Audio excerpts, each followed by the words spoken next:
straight away at the pits of Lemans, the 24-hour circuit of endurance. But then almost at once you've got a very difficult corner. It's a bit blind, and you can't see far around it. Then you're accelerating again, under the first Dunlop Bridge and down the hill, and into the S's, two very fast left and right-handers. You're really using your brakes and all the road, and I mean all the road, over the white lines on both sides and right up alongside the banks. Pull away down this short straight before breaking again to Tertre Rouge. It's a very slow corner actually, with a sandbank there on the left. Try and keep out of it. So now we've started on the Mulsanne straight. This is the real straight, although there's a kink at each end. And this is where the speeds really go up, over 150 miles an hour now, and we're not even flat out yet. And yet you can see the way the white lines flash past. Now we're getting on towards the halfway down the straight and approaching maximum speed, over 200 miles an hour. It can get darn difficult here at night, particularly when you can see a couple of red lights ahead and you can't tell whether you're chasing a slow car doing, shall we say, 110 miles an hour, or a really fast one. That is, of course, unless you catch up with it. And during the 24 hours, you will brake about 2,500 times. Now, this is a fast 5-litre GT car weighing over 2,000 pounds. And that means that during the race, the brakes will be running at more than 600 degrees centigrade for the whole of the 24 hours. Except, of course, during pit stops when I continually get it downside on of the man. Now we're getting near the end of the straight. We're at full bore. And here's the right-hand curve that you take very fast, just before the braking zone.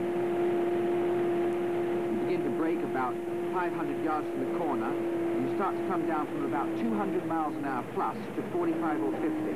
The signalling area, there on the right of the corner, keeps in touch with the pits right through the race. Slowly round now, with the sandbank on the left. The unlucky ones, of course, finish up digging themselves out. Accelerating, and now we're on the third fastest part of the circuit, before the corner they call Indianapolis. Up to about 180 miles an hour here, before braking slightly for a couple of very fast right-hand curves leading into Indianapolis.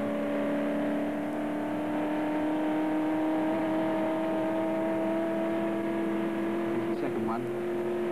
There you can see the white board at the end marking the right-hand corner. Indianapolis is two corners really. There's this small right first, which you slow for, and then you brake hard for this, the main corner.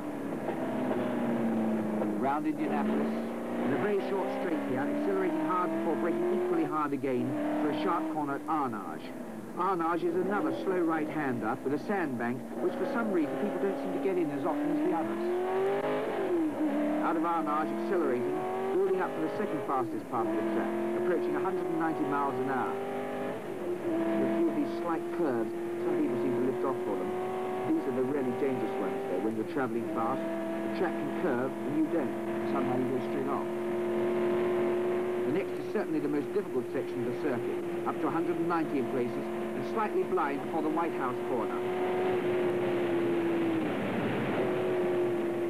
Now here's White House. We go on accelerating now, all the way up to a new chicane that slows us right down to 50 miles an hour or so before the pits. On the second lap, you may change your braking technique a bit, but you've got to get it right first time, otherwise you just won't come round again.